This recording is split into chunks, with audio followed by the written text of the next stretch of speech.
It is time to officially recognize Jerusalem as the capital of Israel. প্রথমবার মার্কিন president হিসেবে দায়িত্ব নেয়ার বছর না পেরোতেই 2017 সালের ডিসেম্বরে জেরুজালেমকে ইসরায়েলের রাজধানী হিসেবে স্বীকৃতি দেন ডোনাল্ড ট্রাম্প। ইসলাম, খ্রিস্টান ও ইহুদি তিন ধর্মেই পবিত্র যে নগরী ইসরায়েল ও ফিলিস্তিনিদের মধ্যে শান্তি চুক্তির পথে অন্যতম বড় বাধা। তেল আবিব থেকে মার্কিন দূতাবাস জেরুজালেমেও সরিয়ে নেয় ট্রাম্প প্রশাসন। যুক্তরাজ্য, ফ্রান্স সহ ওয়াশিংটনের পশ্চিমা মিত্রদের সমালোচনা, আরব বিশ্বের ক্ষোভ আর মধ্যপ্রাচ্য শান্তি প্রচেষ্টাকে বুড়ো আঙুল দেখিয়ে ট্রাম্পের এ পদক্ষেপের জয় জয়কার তুলেছিলেন ইসরায়েলের প্রধানমন্ত্রী বেনয়ামিন নেতানিয়াহু।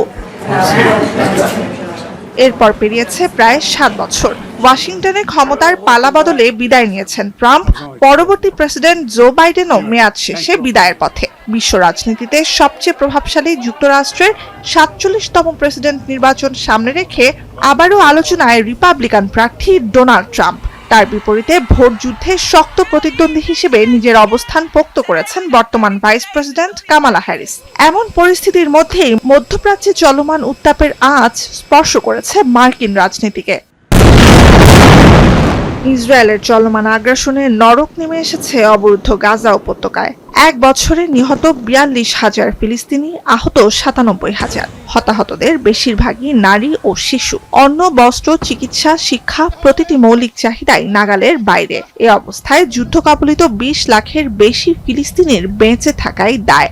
দীর্ঘ কূটনৈতিক প্রচেষ্টা সত্ত্বেও অস্ত্রবিরতি চুক্তিতে নেতানিয়াহুকে রাজি করাতে পারেননি বিশ্ব নেতারা। উল্টো গাজা থেকে যুদ্ধক্ষেত্রের পরিধি ছুঁয়েছে প্রতিবেশী লেবাননকেও। রক্তপাত ঠেকাতে আর ঘনিষ্ঠতম মিত্র ইসরায়েলের যুদ্ধনীতিতে লাগাম পরাতে ব্যর্থতা নির্বাচনের আগে বেশ নাড়িয়ে দিয়েছে মার্কিন রাজনীতিকে। At the moment, that is seized up on by the current Netanyahu government, in the sense that the current very dangerous escalation is not doing that because of the volatile situation in the US, given the elections and the current situation. And the second thing, I think, is the fact that white হাউসে নেতানিয়াহুর পছন্দের বাসিন্দা হিসেবে Trump ছিলেন শুরু থেকেই। নির্বাচনী প্রচারণাতেও গাজায় অস্ত্রবিরতি কার্যকরে বাইডেন প্রশাসনের ব্যর্থতাকে হাতিয়ার করে ডেমোক্র্যাট প্রেসিডেন্ট প্রার্থী কামালাকে বারবার আক্রমণ করছে রিপাবলিকান শিবির। এবারের নির্বাচনে ট্রাম্প না জিতলে ইসরায়েলের অস্তিত্ব নির্মূল হবে বলে প্রচারে দাবি করেছেন রিপাবলিকান প্রার্থী নিজেই। Israel, in my opinion, within a period of 2 to 3 years will cease to exist. It's going to be wiped out. এই সবেরই পরিপ্রেক্ষিতে হোয়াইট হাউসের সাংবাদিকদের সরাসরি প্রশ্নের মুখে পড়েন বাইডেন। জানান, মার্কিন নির্বাচনে প্রভাব খাটানোর লক্ষ্যেই নেতানিয়াহু গাজায় অস্ত্রবিরতি আটকে রেখেছেন কিনা জানা নেই তারও। The Israelis have not concluded what they're going to do in terms of a strike. That's under discussion. I think if I were in their shoes, I'd be thinking about other alternatives than striking oil fields. গাজায় অস্ত্রবিরতির আলোচনায় Israel প্রধান বাধা নয় বলে কয়েক মাস ধরেই দাবি করছে হোয়াইট হাউস। ইসরায়েল সরকার উদ্দেশ্যমূলকভাবে অস্ত্রবিরতি ঠেকিয়ে রেখেছে কিনা সে প্রশ্ন এড়িয়ে আলোচনা সফল না হওয়ার জন্য বারবার গাজার শাসক দল হামাসকে দায়ী করেছে বাইডেন প্রশাসন। আলোচনা জুড়ে বারবার নেতানিয়াহু প্রশাসন অবস্থান বদলে চুক্তি আটকেছেন বলে বিভিন্ন সংবাদ প্রতিবেদনে অভিযোগ উঠলেও আমলে নেয়নি ওয়াশিংটন। কিন্তু দৃশ্যপট ভিন্ন যুক্তরাষ্ট্রের ক্ষমতাসীন ডেমোক্রেটিক পার্টির শীর্ষ পর্যায়ে।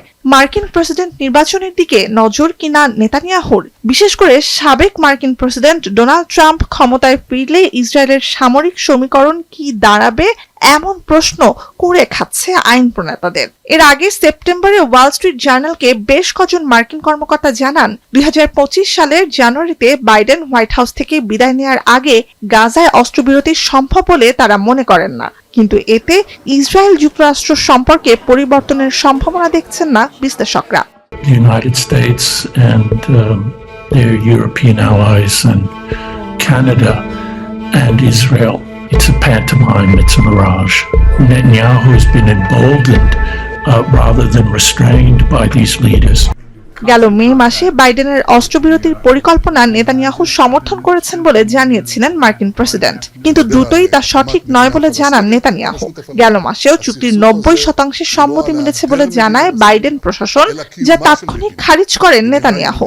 এরপর একই মাসে মার্কিন প্রশাসনের সঙ্গে বৈঠকের পরপরই লেবাননেও হামলা শুরু করে ইসরায়েল। এরপর থেকে এখন পর্যন্ত যুদ্ধ স্থগিতে মার্কিন প্রশাসনের সকল আহ্বান উপেক্ষা করে যাচ্ছে নেতানিয়াহু সরকার। বিমান হামলা জোরদারের পাশাপাশি লেবাননে স্থল অভিযানও চালাচ্ছে দেশটি। ওয়াশিংটনের প্রকাশ্য আহ্বান তেল আবিব বারবার উপেক্ষা করে গেলেও সম্পর্কের দৃঢ়তা প্রমাণে ইসরায়েলকে সামরিক সহায়তা দেয়া অব্যাহত রেখেছে যুক্তরাষ্ট্র।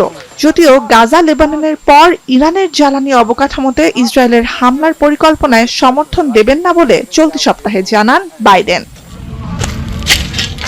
নুসহাত কামাল, এখন বিশ্ব।